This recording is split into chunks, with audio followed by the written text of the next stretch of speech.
spirituel avec Ganesh Vardas. J'ai rencontré pour la première fois Paramahamsa Sri Swami Vishwananda en 2015, lors d'un darshan à Neuchâtel. Il m'a fallu quand même 3 ans pour comprendre enfin qui il est pour moi. J'ai toujours été attiré par la spiritualité. Plus jeune, j'avais trouvé un maître de Kung Fu qui m'avait beaucoup inspiré. Par la suite, manque d'énergie et de temps, j'avais complètement abandonné. Et plus tard, pour cause de maladie, j'ai commencé à fréquenter des guérisseurs spirituels. Je suis rentré dans ce que Swami Vishwananda appelle le marché de la spiritualité. Donc là-dedans, il y a vraiment tout et n'importe quoi. Donc j'avais fini par trouver quelque chose qui, je pensais, me correspondait et qui me paraissait sérieux. Donc j'avais un pied là-dedans.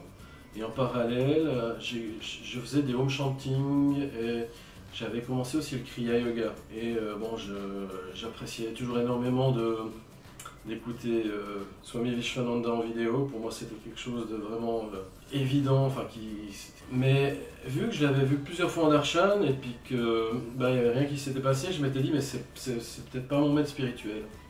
Donc dans ma tête, c'était comme ça. Alors, chez les guérisseurs, j'avais cette sensation, cette frustration qui grandissait en moi. Pour moi, il manquait toujours l'essentiel. C'était faire des techniques pour obtenir quelque chose, mais il n'y avait pas cet essentiel en fait que je cherchais. Mais à l'époque, c'était quelque chose en moi, mais j'arrivais pas à mettre de mots dessus. Donc voilà, c'est arrivé jusqu'au moment où un jour, après un stage avec mon maître de l'époque, j'étais complètement désespéré parce que je m'étais dit mais c'est vraiment pas ce que je cherche. Il manque vraiment quelque chose et je m'étais dit en moi mais si je suis conséquent avec moi-même, j'arrête tout. J'étais rentré chez moi, j'étais déprimé parce que je me disais mais en fait la spiritualité c'est pas pour moi.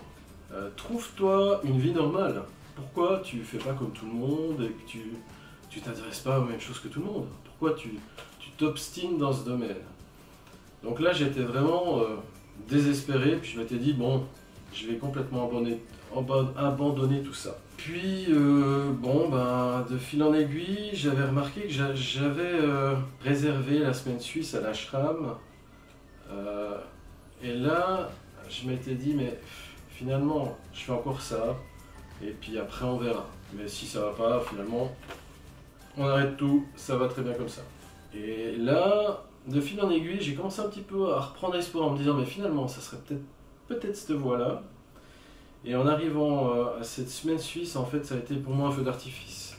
C'était vraiment, vu le désespoir que j'avais vécu, enfin toutes ces fausses croyances et illusions, tout ce que je pensais, j'avais laissé tomber tout ça. Et ça m'a donné, ça m'a permis de me vider.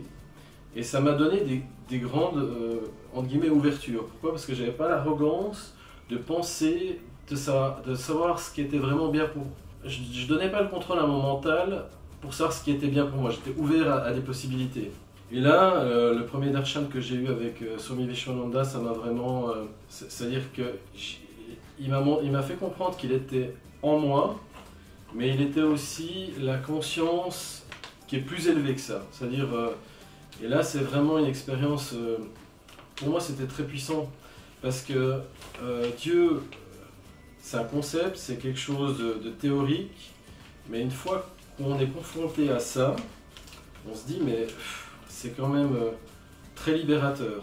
Même si nous, on n'a pas de plan, on se dit que ben, de toute façon, lui, celui qui est au-dessus de nous, il a sûrement un plan pour nous. Et puis voilà, puis bon, ben, le système doit être fait vu qu'il y a cette conscience supérieure, donc ça doit être, le système doit être honnête quelque part. C'est vraiment une sensation très, pour moi très libératrice. Donc ça c'était mon premier darshan. Alors, lors de cette semaine suisse, il y a eu le 2e ou le 3e darshan, et là je suis arrivé devant lui, et j'ai eu tous mes doutes qui sont montés en même temps. C'est-à-dire que j'étais là, je le regardais, et dans ma tête je disais mais c'est toi mon maître, oui, mais c'est quoi tout ce qu'il y a autour là? Je suis pas hindou, c'est pas ma culture, je suis pas je vois pas l'intérêt de m'habiller, de me maquiller, enfin tous mes doutes remontaient en même temps. Je le regardais comme ça, puis j'étais submergé par tous ces doutes et j'étais là, mais j'essayais de me contenir, c'était c'était horrible quoi. Et je le regardais et il me regardait avec les yeux en pleurs quoi. Il avait les larmes aux yeux en me regardant comme ça. Et je pense qu'il me renvoyait tous mes doutes, toute ma tristesse. J'étais là. J'étais submergé, quoi. J'étais vraiment submergé.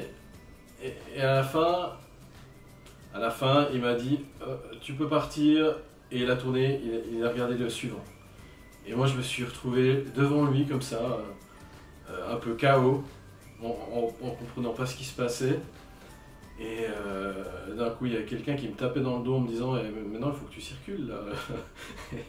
Et en partant, je me suis dit mais t'es vraiment quand même trop fort, toi.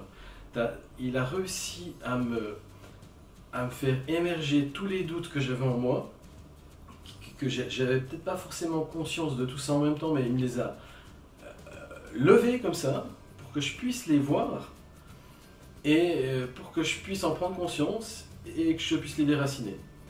Et là, j'étais là, à la fin, je me disais, mais finalement, vu que se maquiller, s'habiller, tout ça, c'est pas important, bah, si c'est pas important, c'est pas important. Et du coup, j'étais vraiment heureux. Là, je me suis dit, mais c'est ça un maître spirituel. C'est quelqu'un qui est capable, qui vous connaît tellement bien, qui est capable de vous enlever des choses. C'est incroyable. Donc là, je m'étais dit, mais j'étais reparti avec encore plus de ferveur. C'était vraiment... ouais, c'était magnifique. J'ai